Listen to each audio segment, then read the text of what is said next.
Go to, we're actually going to teach through chapter 13 and 14, but if you don't mind looking at chapter 12 first. So Judah is the southern kingdom, Israel is the northern kingdom of what is now Israel. So Judah and Israel today, relatively small nation, surrounded by a lot of great powers: Egypt, Syria, Assyria, Babylon. All of those will kind of come into play today as we go. And kind of the underlying message that we've seen all the way through is that the people of God, then and now, are always tempted to put our trust in nations or leaders or politicians or, you know, powers. And God is asking, calling on his people to trust him. That's kind of the underlying message all through the book of Isaiah, to trust him and trust him alone. Now, the first 12 chapters that we have behind us began with a focus on Judah, the southern kingdom, and it ended with a message to the nations um, about the promise of one day peace and a kingdom. And we talked about that 2 weeks ago, the last time we met, kind of the millennial kingdom, 1,000-year reign of Christ. That's promised to them. And that's what chapter 12 is. I want to read it, just 6 verses. Oh Lord, I will praise you. And in that day you will say, Lord, I will praise you. Though you were angry with me, your anger is turned away, and you comfort me. Behold, God is my salvation. I will trust and not be afraid. For Yah, that's just the short Yahweh, Yah, the Lord, is my strength and song. He has become my salvation. Therefore, with joy, you will draw water from the wells of salvation. In that day, again, it's in that day, you will say, praise the Lord, call upon his name, declare his deeds among the peoples, make mention that his name is exalted, sing to the Lord, for he has done excellent things. This is known in all the earth. Cry out and shout, O inhabitant of Zion, for great is the Holy One of Israel in your midst. This is a projecting forward to a day where Christ reigns on the earth, and Israel has turned back to God, and the millennial kingdom, I believe the millennial kingdom will be established. So that's how chapter 12 ended. Now, we now move into a section, and it will not be as detailed in the description because you'll understand why as we go. But in chapters 13 through 27, the focus now is on the nations, and there's others than the ones I wrote up here, but these are the biggies. There will be a focus on the nations, and then chapter 27 is going to end kind of the reverse of how chapter 12 ended. Began with Judah, ended with a message to the nations. 13 through 27 is a message to the nations that is going to end up with a message to Judah. And the crux of that message is the same: trust God and not the nations, for salvation is found in him alone. Assyria, okay, so in the time that Isaiah is writing, Assyria is the superpower. We've talked about that a little bit, kind of like Soviet Union and United States were at a certain time. The superpower of the world is Assyria during the time that Isaiah is writing. But they're going to begin to fall, not out of the picture, but they're going to begin to fall into the background. Um, but all of the nations that are mentioned in chapters 13 through 27 are nations that at one period in their history were threatened by Assyria or were in an alliance. Remember when we talked about how Israel and Syria was trying to get Judah to get into alliance to fight against Assyria? They will either have been threatened by Assyria at one time or will have joined an anti-Assyria alliance at one time. And so we're going to see that kind of play out. So this section that we're going to look at today has 3 parts. Part 1 is an oracle against Babylon, and I'm going to give you a lot of dates. They're in your notes. There's a lot of history today. I hope history lovers, this is your day. Um, Non-history lovers, still your day because you got a donut. All right. So just take heart. Something should make everybody happy. All right. We'll even give you 2 donuts if you really hate history. All right. So you can go back and get another one. So these 3 sections: an oracle against Babylon.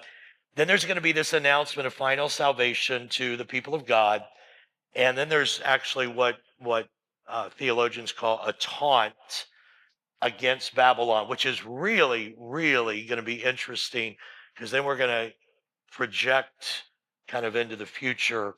That's the reason for the writing. So we're going to begin with verse 1, chapter 13, the burden or the oracle or the prophecy against Babylon, which Isaiah, the son of Amoz, saw.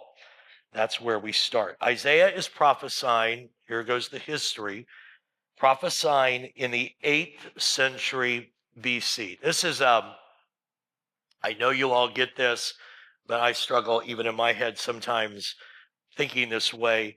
You realize that the numbers are going down as we get toward Christ, all right? That sometimes throws us off. So we go 8th century, 7th century, 6th century, moving toward the birth of Christ. And then now we're in the 21st century going the other direction. So just, sometimes we have to make that translation in our heads. So 8th century would be the 700s, and it's moving down. So he prophesies in the 8th century BC. King Uzziah died in 740 BC. And we know, because of chapter 6 in verse 1, that in the year that Uzziah died, that's the year that Isaiah got called to prophesy. So we understand Isaiah's ministry to have begun in about 740 BC.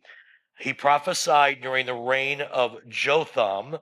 And by the way, that should say 740 to 736, not 336. He was not 400 years reigning. All right. So I saw another typo. Can I just tell you, occasionally it's all my fault. Well, I'll take the blame.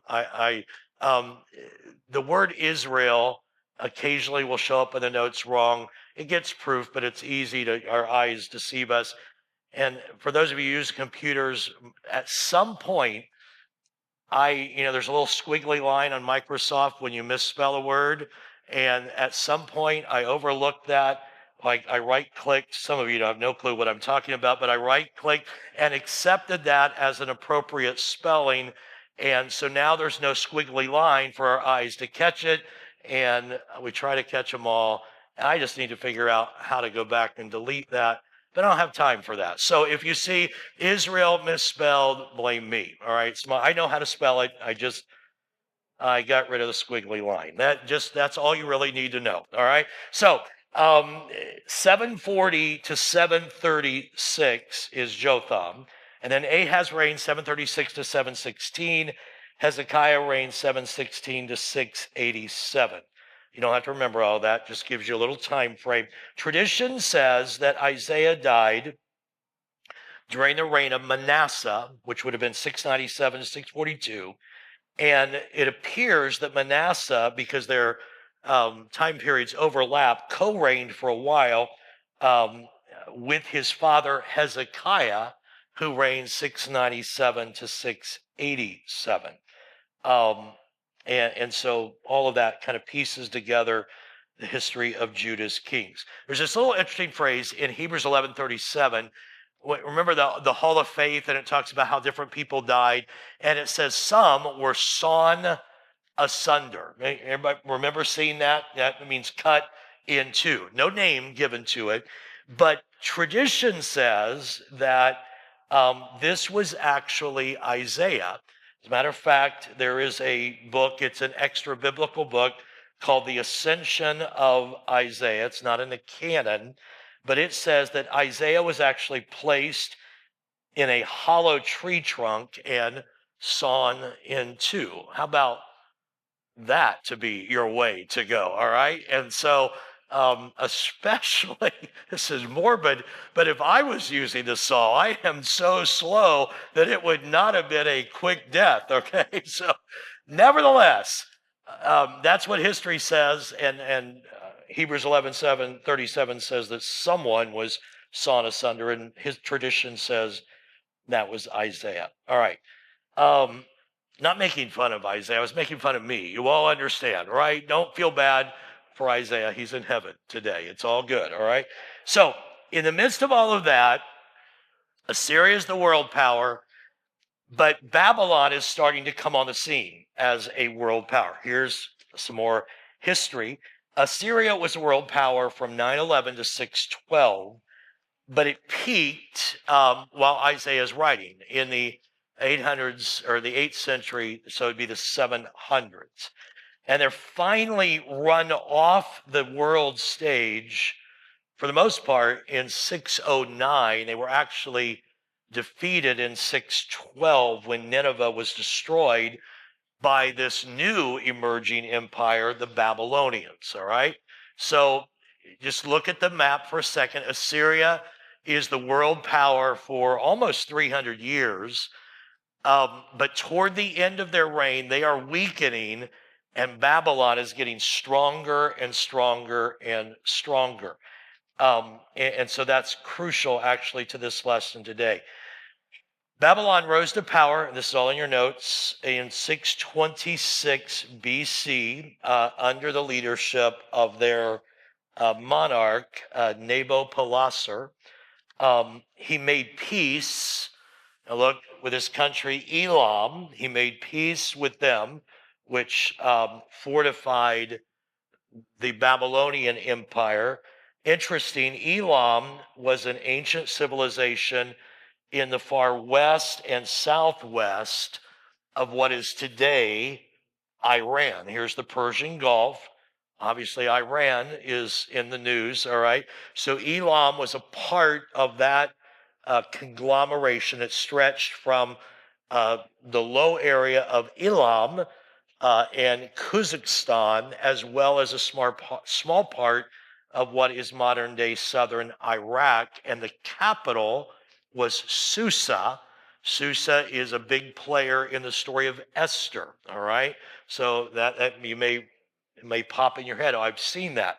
So Babylon incorporates Elam into their growing superpower.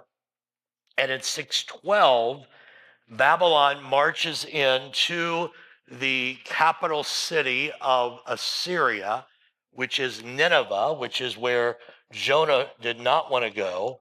And Babylon marches in, destroys Nineveh in 612, and the Babylonian Empire then becomes the superpower of the day in about 612 BC.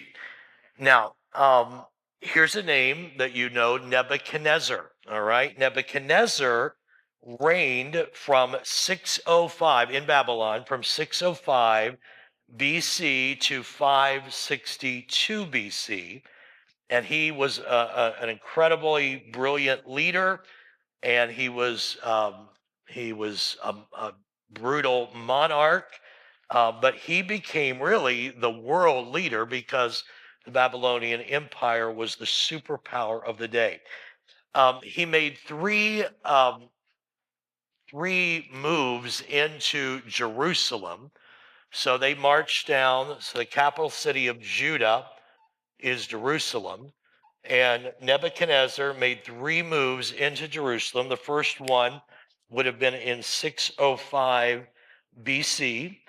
In 605 BC is when he took Daniel, all right? And so the whole story of Daniel, book of Daniel, is Daniel back in Babylon because he was taken captive in 605 BC. And along with Daniel were three others that you know, Shadrach, Meshach, and Abednego, all right? So 605, they are carried away back to Babylon. Judah at that point became what is called a vassal to, they paid taxes to, they were under the authority of the Babylonians, but they had their own king, and their king, you read all of this really in Jeremiah. Jeremiah tells this story. their king's name at that time was Jehoiakim. But then Jehoiakim decided he didn't want to be a vassal of Babylon, so he cozied up to Egypt, and they made an alliance. And when Nebuchadnezzar heard about that, he returned in 597 BC a second time to Jerusalem, and he snuffed out that emerging alliance that was going to try to threaten the Babylonians. But what happened is when he got there, Jehoiakim had died, and Jehoiachin, his son, had become king, who was finally then taken captive to Babylon. It's like, we're not dealing with you anymore. And so the king, Jehoiachin, went back to Babylon, and he became a captive there. And then Nebuchadnezzar put a king in place in Jerusalem. His name was Zedekiah. And Zedekiah reigned for 11 years, and then he rebelled.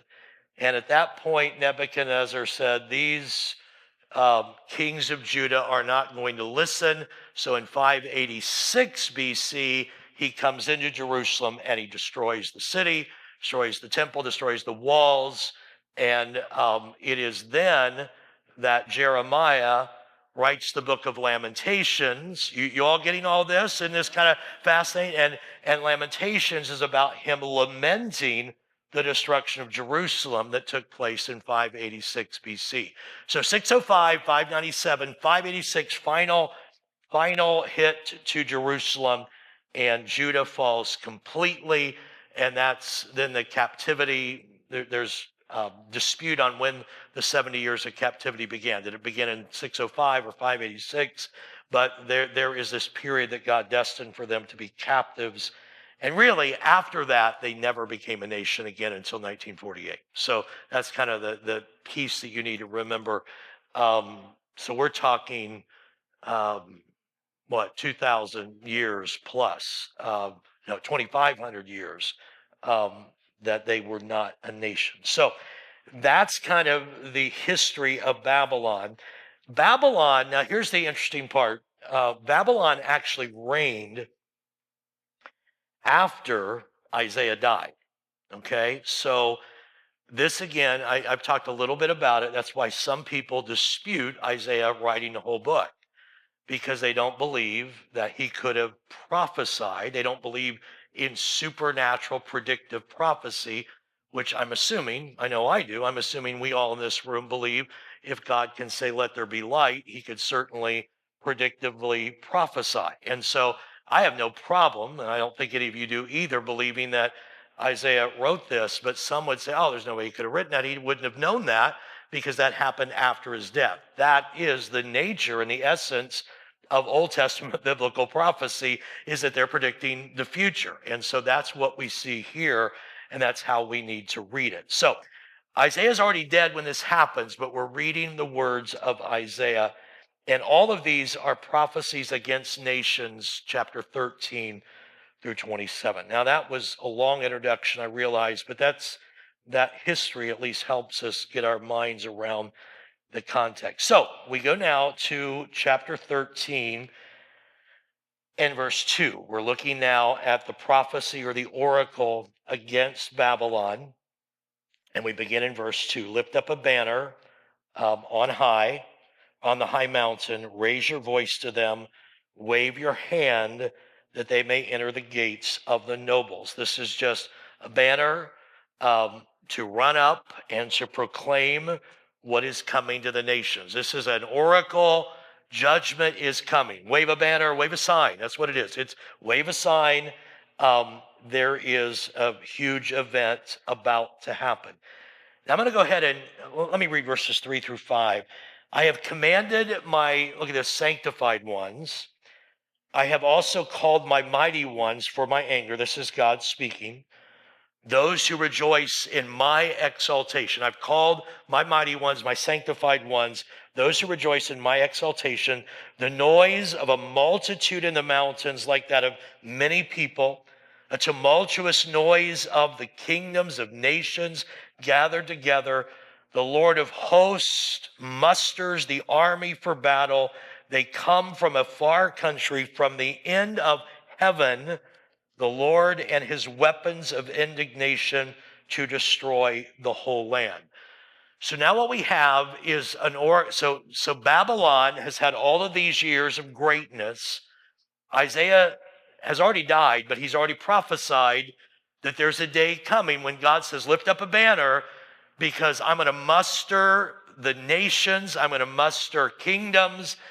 Even says, even from heavens, that's why I want to make this point, that's really crucial for biblical prophecy. This will stretch us a bit, but I think most of us have at least some understanding of this, that we can make this leap. But this is not just a historical judgment. This is not just Babylon in the 500s is going to be destroyed. That's the historical moment. But it has even greater implications than that. There's an eschatological, an end times declaration that Babylon is going to be destroyed. You don't need to understand that yet. You do before we leave, but just put that in your mind there. So this is a statement.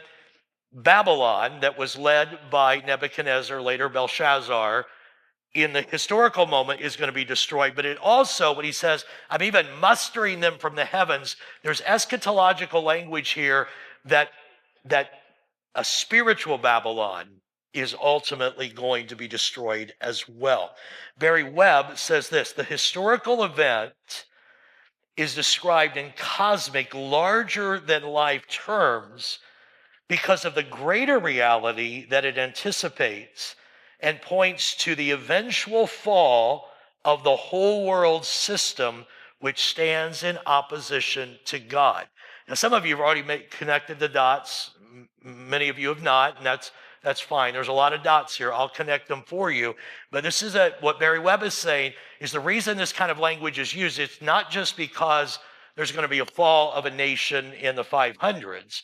It's because this is a bigger deal. This is about a fall of an entire world system that is going to come at some point. There's also, underneath this, there is this declaration that no one will be able to stand against the Lord. Look at verse 6 and 7. Wail, for the day of the Lord is at hand. It will come as destruction from the Almighty. Therefore, all hands will be limp, and every man's heart will melt. So no one's going to be able to stand again. Only limp hands and melted hearts will be seen, as they are judged based on how they treated the people of God. They even though God used them to judge his people, they were merciless to Judah. They destroyed the city. And so God, though he used them to tame his people, God says, I'm going to bring judgment. Notice also in verse 8, they will be afraid, pangs and sorrows will take hold of them. They will be in pain as a woman in childbirth. They will be amazed at one another, and their faces will be like flames. There'll be no arrogant looks, no longer. Babylon the Great, no longer.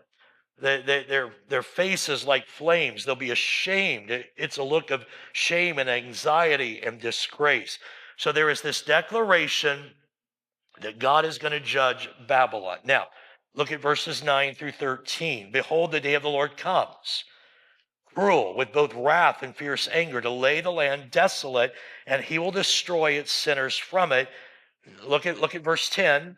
For the stars of heaven and their constellations will not give their light. The sun will be darkened in its going forth, and the moon will not cause its light to shine. I will punish the world for its evil, and the wicked for their iniquity. I will halt the arrogance of the proud, and I will lay low the haughtiness of the terrible. I will make a mortal more rare than fine gold, a man more than the golden wedge of Ophir. Therefore, I will shake the heavens. Again, look at this cosmic language. And the earth will move out of her place in the wrath of the Lord of hosts and in the day of his fierce anger. What's really interesting here is this is a strong statement God is saying the pride of Babylon's coming down. Their pride will not be allowed to stand. Babylon depended on God for their breath. They thought they were in control. Interestingly, many of these, when you hear about the ancient East, many of these nations, including Babylon, including Persia, um, where did the astrologers come to find the birth of Jesus? They came from the east. They were astrologers. They depended on the stars as their gods. But Isaiah makes it clear that their gods that led them will not be able to save them. The sun will not shine. The stars, what he's saying is, they won't speak to you. You should have trusted me, God is saying. The Babylonians, known for their astrologers who sense the future by reading the stars, will be unable to do so because the very stars that they depended on instead of God will not even shine. So Isaiah is looking ahead to a time when all the arrogant will be judged. Look at verse 11. I will punish the world for its evil and the wicked for their iniquity. I will halt the arrogance of the proud, and I will lay low the haughtiness of the terrible. And again, I will make a mortal more rare than fine gold, a man more than the golden wedge of Ophir. So he's looking ahead to a day when all the arrogant will be judged, when every knee will bow. And then verse 13, again, that eschatological language. Now, let me read 14 through 22. I'll read a few verses at a time. This just shows you how complete this destruction will be. It shall be as the hunted gazelle and a sheep that no man takes up. Every man will turn to his own people. Everyone will flee to his own land. Everyone who is found will be thrust through, and everyone who is captured will fall by the sword. Their children also will be dashed to pieces before their eyes. Their houses will be plundered, and their wives will be ravished. It's a complete deterioration of the city-state power. God will bring judgment. Verses 17 through 22. Behold, this is really interesting. Look, behold, I will stir up the Medes. Look right here, the Medes against them, who will not regard silver. As for gold, they will not delight in it. Also, their bows will dash the young men to pieces. They will have no pity on the fruit of the womb. Their eye will not spare children.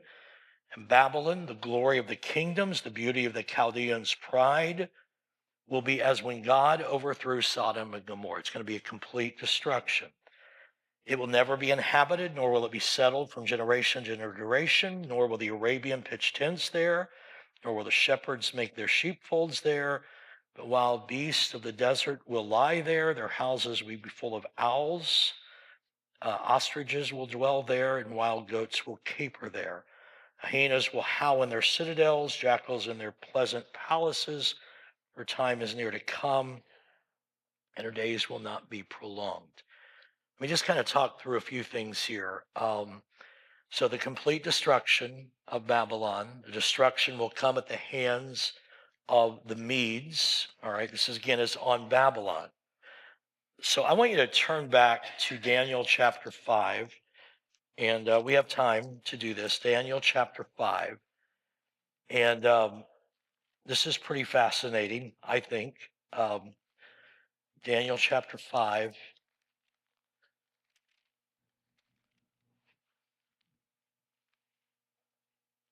By the way, I'm going to preach through Daniel in the summer and fall, chapter a week. So that's going to be on Sundays. Just public service announcement. That's what that was. Okay. Daniel chapter 5. And it's longer. What's that? No, on Sundays. Summers, yeah. Huh? You were excited because you didn't have to come here in the summer? I'm going to preach Daniel here during the summer. All right, Kathy? All right. Yeah, it's a long chapter. I may skip around. I want to get the point down. So Belshazzar, the king, made a feast for 1,000 of his lords, drank wine in the presence of the 1,000. While he tasted the wine, gave the command to bring the gold and the vessels which his father Nebuchadnezzar had taken from the temple, which had been in Jerusalem. The king and his lords, his wives, and the concubines might drink from them. They brought the gold vessels, and see, they're bringing the vessels that they took out of the temple that they destroyed. You got that right, all right? So they're using the holy vessels in part of their drunken feast here, all right? They drank wine, verse 4, and they praised their gods, God of gold and silver.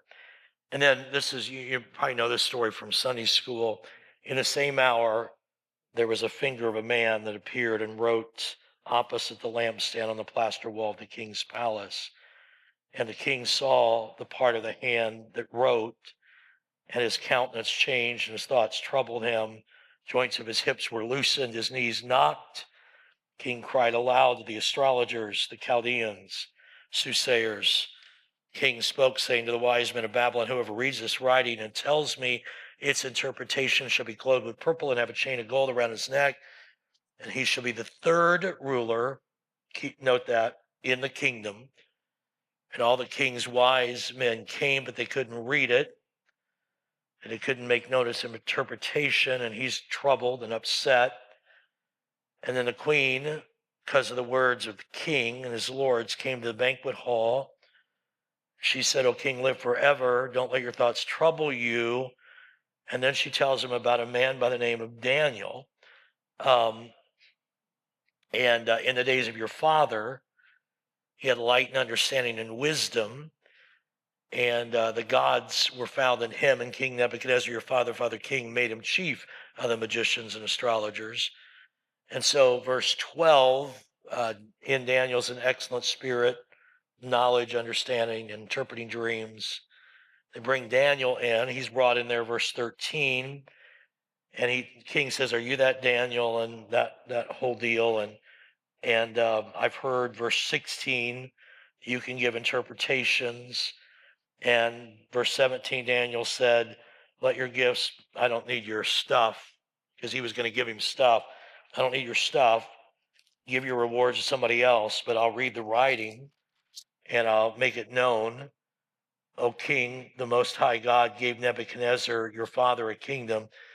And I'm not going to read all of this, but basically he just says, let me tell you how we got to this point, Belshazzar.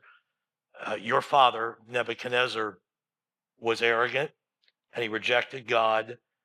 And he thought everything he had, the Babylonians had, was because the Babylonians were all that. And day of reckoning has come. That's basically what Daniel is saying. And then he says in verse 22, and you, his son, you didn't humble your heart, although you knew all of this. And you've lifted yourself up against the Lord of heaven, and you brought the vessels of God's house before you, your lords, your wives, your concubines, and you drunk wine out of them. And while you're doing that, you're praising the gods of gold and silver. You've made a mockery of Yahweh. That's what he said. You've made a mockery. And so you're doing that. The God who holds your breath in his hand, and he owns all your ways, you have not glorified. And then the fingers of this hand were sent from him. By the way, the God that you're mocking is the one that sent those fingers to write this. And this is the inscription, many, many tekel upharsin. And this is the interpretation of each word, many. God has numbered your kingdom, and he's finished it. Tekel, you have been weighed in the balances and found wanting. Perez, your kingdom has been divided and given to the Medes and the Persians. And then Belshazzar gave the command, and they clothed Daniel with a purple and put the chain of gold around his neck, and they made a proclamation concerning him that he would be the third and the ruler in the kingdom. And that very night, Belshazzar, king of the Chaldeans, was slain, and Darius the Mede received the kingdom, being about 62 years old. Now, here's what I want you to see. That happened in 539 BC. Isaiah is prophesying in the late 700s and the early 600s that Babylon is going to fall. So we're talking about maybe as much as 140 years ahead of time. Isaiah said, you're going to fall. And who did he say they were going to fall to? The Medes. All right. 100 plus years. Remember, I pointed that out when we were in Isaiah 13. You can go back there now.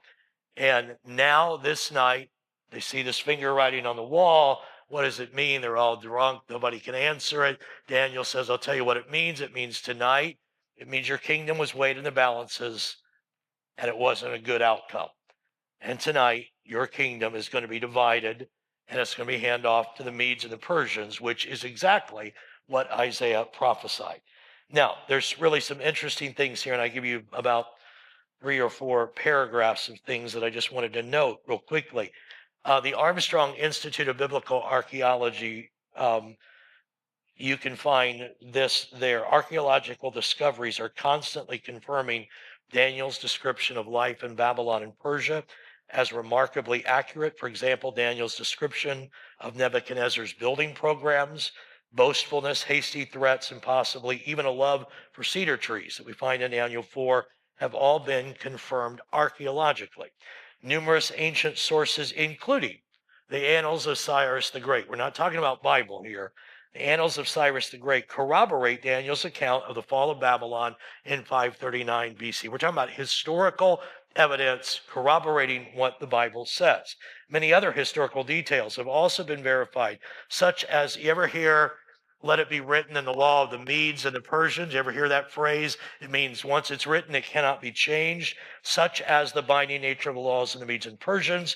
In Persia, even a king could not take back his vow. Remember when King Darius, who is the next king, because the Medo-Persians take over after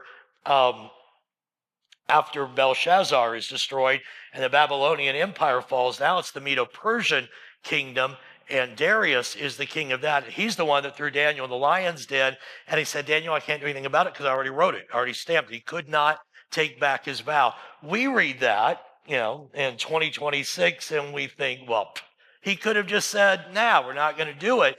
But the law of the Medes and Persians now has been verified archaeologically that they could not take back what they had already said. You see the same thing in Esther, the story of Esther. The king had already said, let this be a day that all the Jews are destroyed. He couldn't take that back, but what he could do is say, well, the Jews can bear arms and defend themselves. So even that little phrase, the law of the Medes and Persians, is not some kind of biblical fun that we have and we tell our kids. Archaeologically has been verified as well.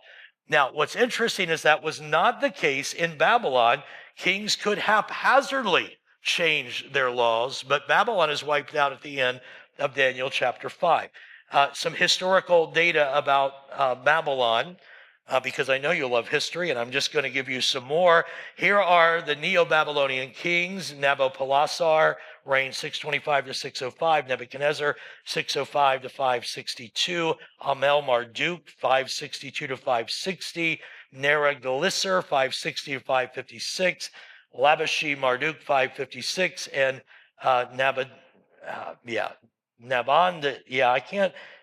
yes, that guy, 556 to 539. I need Nabonidus. That's what it is. Could not get the Nabonidus. All right.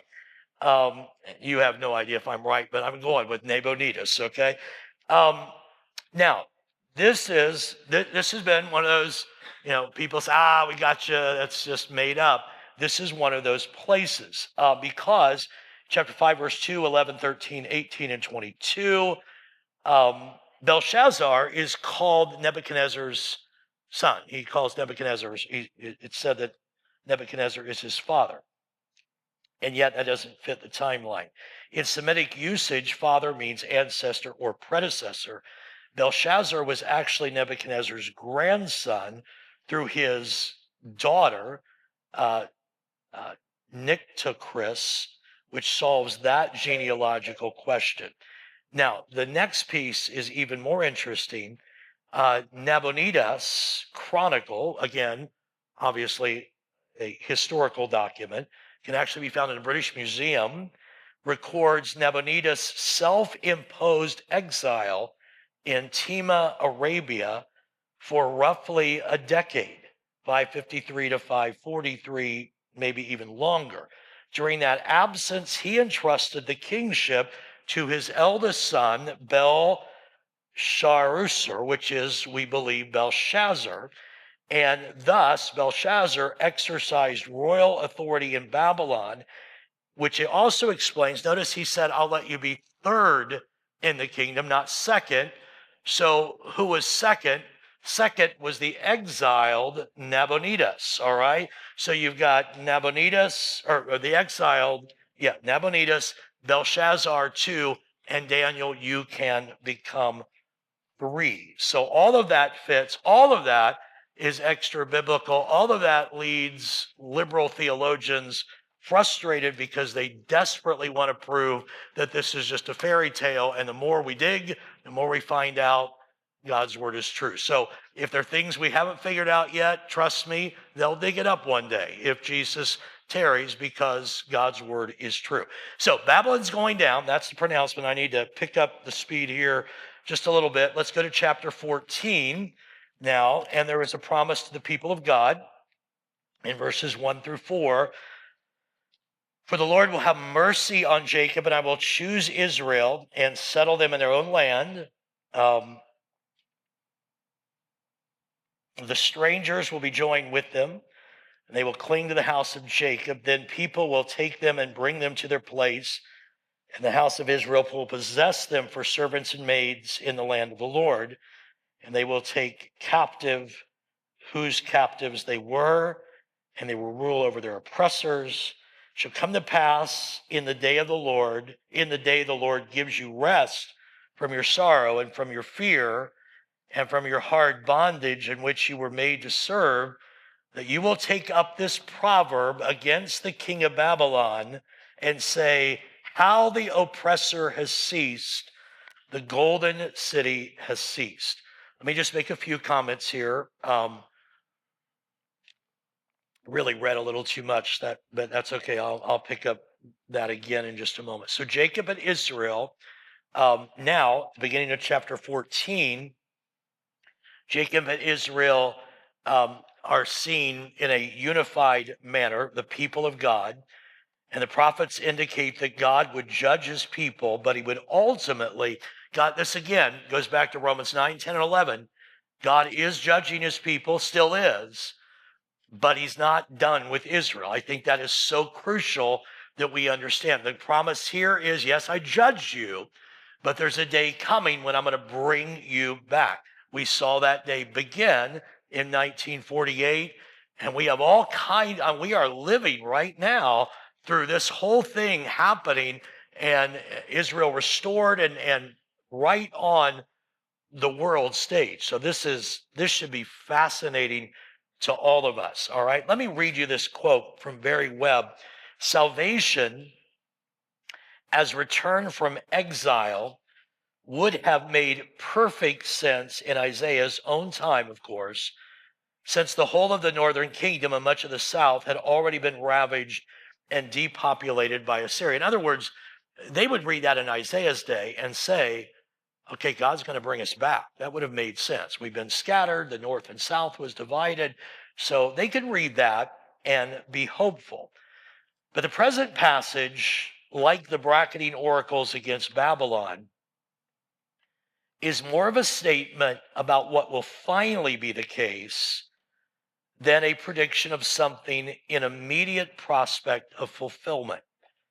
A partial fulfillment came when Cyrus of Persia and his successors not only allowed Judea and exiles to return, but gave them material assistance and forced others to serve them in the same way. Let me just pause for a moment. So in other words, there was a little bit of a return. Remember the book of Ezra and Nehemiah.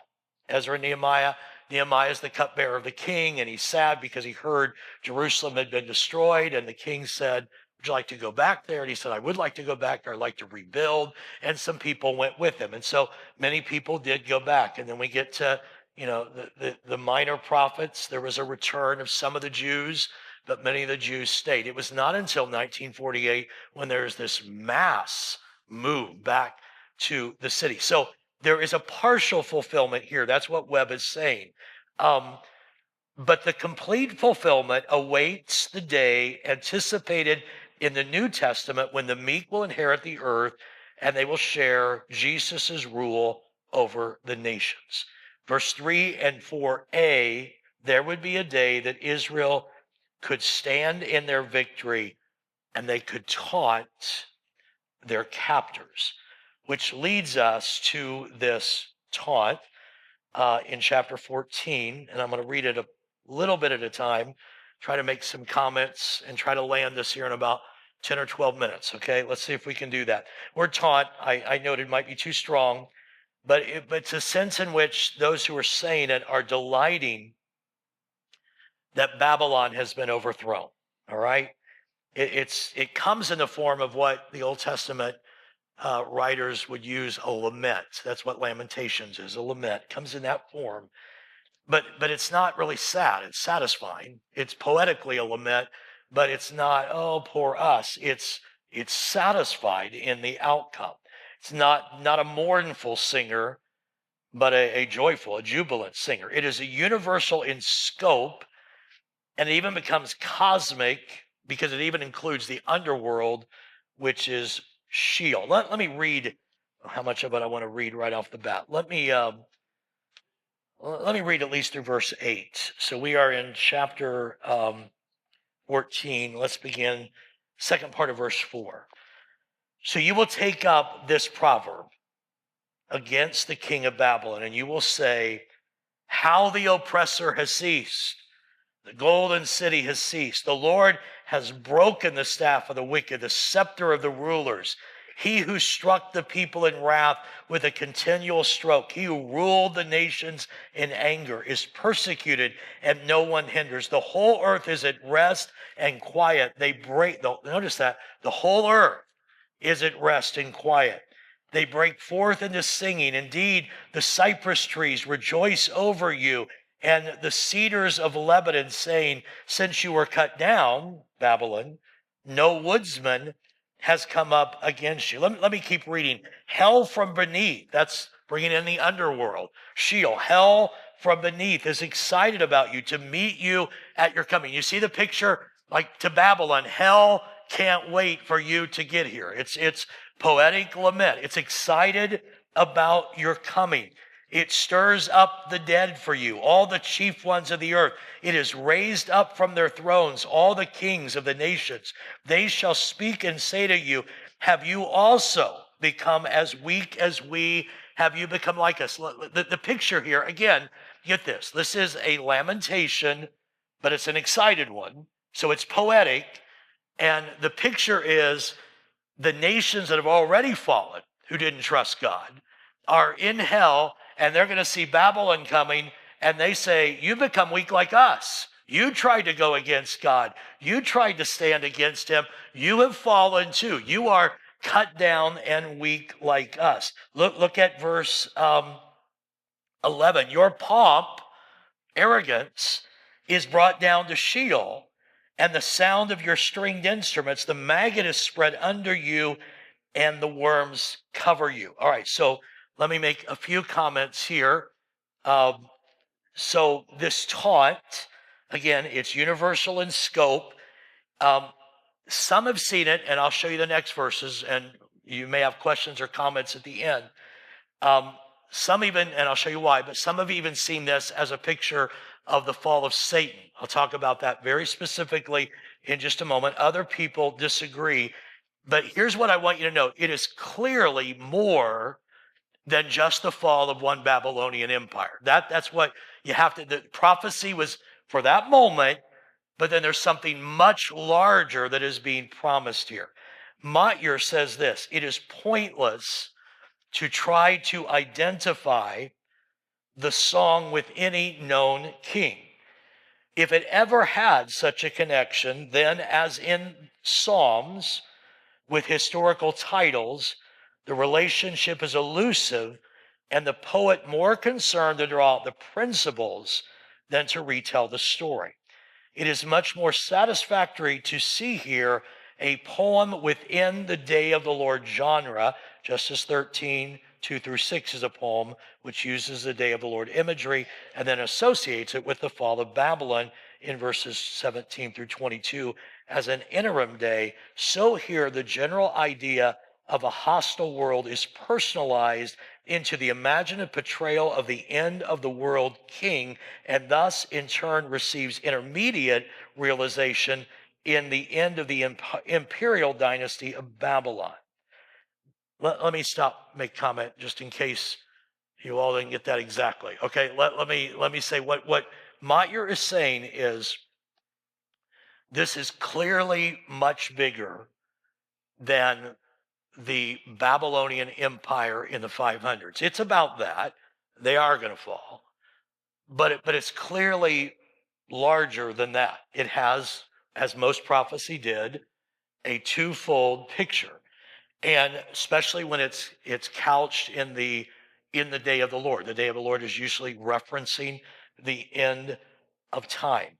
And so the reader in that day could say this is for today, but the astute reader says, and there is something much larger, and now we're seeing that much larger come to play in our lifetime. This is not, we have to be very careful because it is couched in poetic language like a lament, but be careful not to try to look at every line. And some people enjoy that, but I don't have time to look at every line and make every word mean something that it may or may not mean. That's not, when you write a poem, you're writing in a kind of an allegory, big picture, big principle. The bottom line is, this is what we need to get.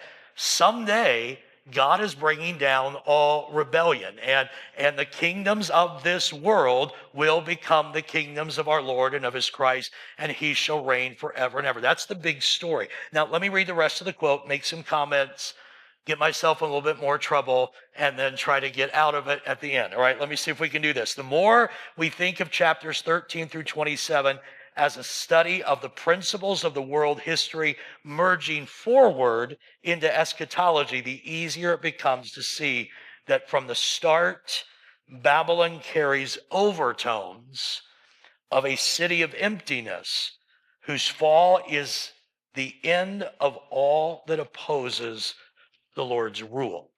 Now, if for even a second you doubt that, flip over to Revelation chapter 18. Revelation chapter 18. And again, I'm not sure it could be much clearer. Revelation 18, we all know, I think we all know, we all believe, I think we all believe that this is end times stuff, not even yet taken place. Here's what is going to happen. Revelation 18, after these things, I saw another angel coming down from heaven, having great authority, and the earth was illuminated with his glory, and he cried mightily with a loud voice, Babylon the Great is fallen, and has become a dwelling place of demons, a prison for every foul spirit, and a cage for every unclean and hated bird. For all the nations have drunk of the wine of the wrath of her. Notice that all nations have drunk of the wine and the wrath of her fornication. The kings of the earth have committed fornication with her, and the merchants of the earth have become rich through the abundance of her luxury. And I heard another voice from heaven saying, Come out of her, my people, lest you share in her sins, and lest you receive of her plagues. Now go back to Isaiah 14 with me for just a moment.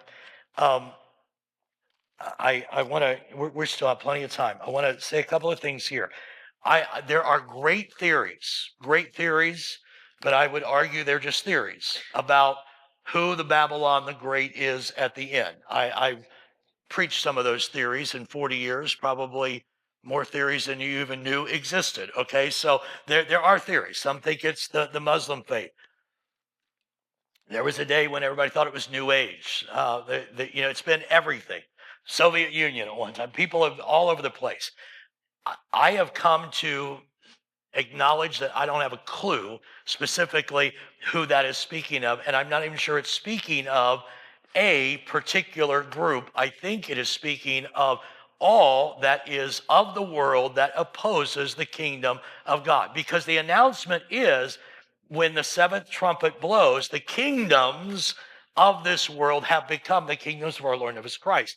And I think the kingdom of Babylon represents all that is anti-God. I'm going to show you some more verses, and then I'll leave room for comment. It also certainly does reference Nebuchadnezzar. If you read Deuteronomy 4:20, he fell hard. And so there was an immediate fall, but there's this Babylon the Great, which I again think when we talked about in First John, the spirit of Antichrist that's already here. Instead of trying to identify who that one person is, the spirit that is anti-God is already at work. Now, go back to Isaiah 14, and I've already read 4b through 8, and the earth is finally at rest because Babylon has fallen, and all of creation is celebrating. The world is rejoicing and singing. Even hell, I already read those scriptures, rejoices in the fall of Babylon. Again, this is an imaginary journey into Sheol, and the inhabitants are alive in hell. By the way, I know we have to be a little cautious, but those who reject the idea of an eternal hell, please note that the inhabitants of Sheol are alive and well, and they're saying, now you're coming down to us as well. So I think that's eternal torment, not temporary punishment, as has become in vogue lately, even in the evangelical world. What this is an end to all pride, all that stands against God. Heaven rejoices. Can I read you 12 through 14? Chapter 14, 12 through 14. How you are fallen from heaven, O Lucifer. That obviously piques our interest. Son of the morning. How you are cut down to the ground, you who weaken the nations. For you have said in your heart, I will ascend into heaven. I will exalt my throne above the stars of God. I will also sit on the mount of the congregation on the farthest sides of the north. I will ascend above the heights of the clouds. I will be like the Most High.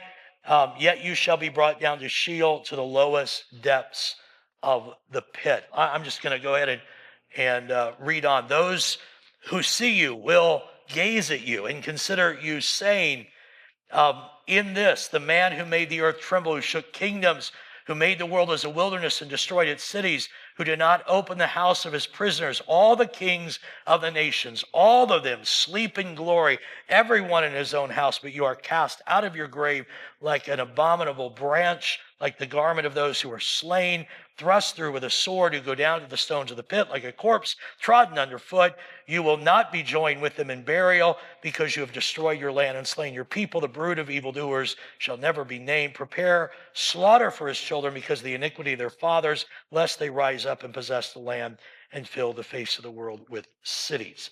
I think I'll stop reading there for just a few moments. So heaven rejoices because no one stands against God and wins. And then verses 12 through 14 that I read to you, there's this reference to Lucifer.